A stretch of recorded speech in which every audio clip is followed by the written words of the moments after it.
কেতিয়াবা আপোনালোকৰ বাৰু অতীতৰ স্মৃতিবোৰ ৰোমন্থন কৰি ভাল পায়নে? মই কিন্তু ভাল পাওঁ। এই ধৰক শৈশৱৰ পৰা বৰ্তমানলৈকে শৈশৱৰ সেই ৰং ধেমালিবোৰ বৰ্তমান কালকাষত যেন লুকাই গুচি গ'ল। স্কুলৰ পৰা সোনকালে আহি হাত মুখকেইটা ধুই মায়ে বাঢ়ি দিয়া ভাতকেইটা খাই লৰালৰিকৈ খেলিবলৈ যোৱা সেই দিনবোৰ আজি সময়ত যেন হেৰাই গৈছে। লগৰ সমনীয়াৰ লগত কাৰোবাৰ বাৰীৰ ৰাবাব টেঙা বিচাৰি ফুটবল খেলা দিনবোৰ আজি অতীতত যেন সোণোৱালী স্মৃতি হৈ ৰৈ গৈছে। কেতিয়াবা ৰাতি নীৰৱতাত কেতিয়াবা এই কথাবোৰ মনৰ মাজত এক দুমোজা সৃষ্টি কৰে। সেই শৈশৱৰ দিনবোৰ অতি মধুৰ আছিল। আজিৰ সন্তানে সেই মধুৰতাখিনি কিন্তু পোৱা নাই। আজি আমি খেলিবলৈ লৈ গৈছোঁ কোনো এখন নিৰ্দিষ্ট খেলপথাৰলৈ বা ষ্টেডিয়ামলৈ, কিন্তু আমাৰ দিনত অলপ ব্যতিক্ৰম আছিল।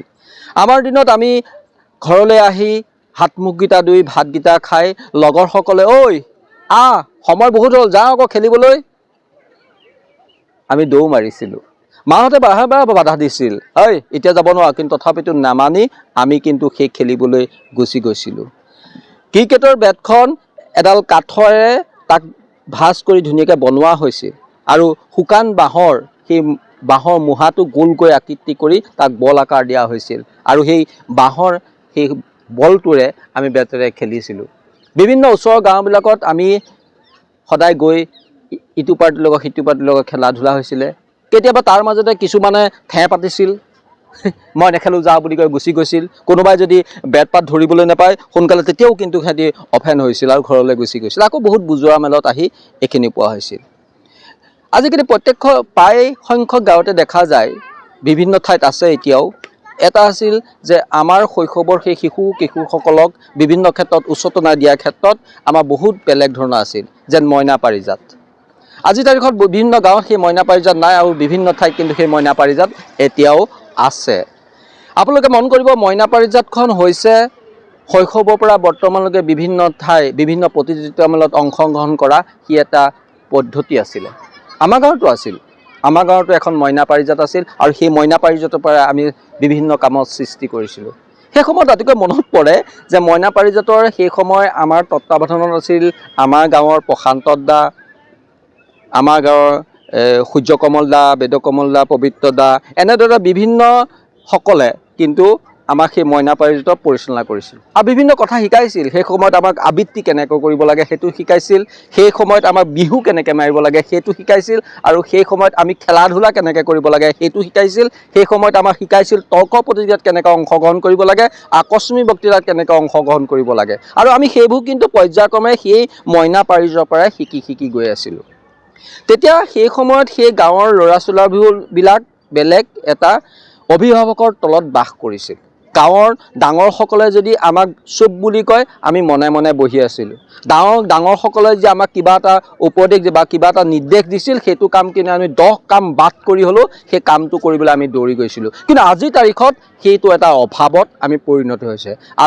আজি মই যদি মোৰ সৰু চামৰ কোনোবা ল'ৰা এজনক সেই কথাটো কওঁ, হয়তো তেওঁ মানি নল'ব পাৰে, তেওঁ বিভিন্ন কথা কৈ আঁতৰি যাব পাৰে। কিন্তু আমাৰ দিনত সেইটো নাছিল, যে ডাঙৰসকলে যদি কিবা এটা কথা আমাক কৈছিল সেইটো আমি গুৰু দায়িত্ব হিচাপে লৈ সেইটো কৰিছিলোঁ।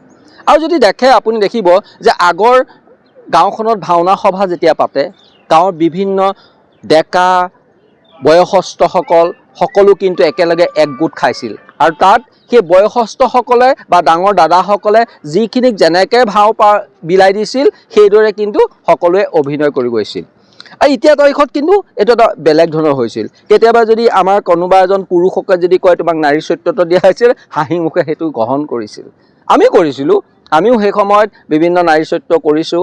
আমাক যিটো পাৰ্টি দিছিলে সেই সময়ত কিন্তু আমি সেই পাৰ্টটো কৰিবলৈ আমি গুৰু দায়িত্ব হিচাপে লৈছিলোঁ। কিন্তু আজিৰ তাৰিখত যদি আজি ডাঙৰসকলে আজি বিভিন্ন কথাত বিভিন্ন কিন্তু ল'ৰা ছোৱালী সেইখিনি মানি নলয়।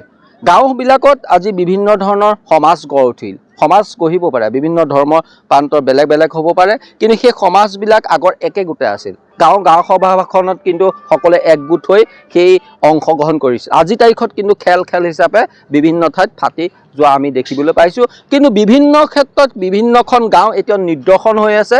কিবা এটা ৰাজহুৱা অনুষ্ঠান পাতিলে উদুল মুদুল গোটেই গাঁও আহি কিন্তু সেই অনুষ্ঠান কৰিছে। কিন্তু বিভিন্ন ঠাইত বিভিন্নখন গাঁৱত আমি দেখিবলৈ পোৱা যায় যে সেইবিলাক এটা পৃথক পৰিণত হৈ গৈ আছে। এতিয়া এনে লাগে যেন আজি আমি ডাঙৰসকলে বা আমাতকৈ এতিয়া ডাঙৰসকলে আমাকো এতিয়া যদি কিবা এটা কথা কয় আমি কিন্তু গুৰু দায়িত্ব হিচাপে গ্ৰহণ কৰি আহিছোঁ। কিন্তু আমি যদি এতিয়া আমাৰ তলৰ খাপত যদি কিছুমানক কওঁ, সকলো কিন্তু সেইখিনি কথা মানি নলয়। এয়া এক পৰিৱৰ্তন নে? এই কাৰণে এটা অনুভৱ হয় যে আজি তাৰিখত আমি অভিভাৱকবিহীন হৈ গৈছোঁ নেকি বাৰু? কমেণ্ট বক্সত জনাব। যদি ভিডিঅ'টো ভাল পাইছে পাৰিলে অকণমান শ্বেয়াৰ কৰি দিব। ধন্যবাদ।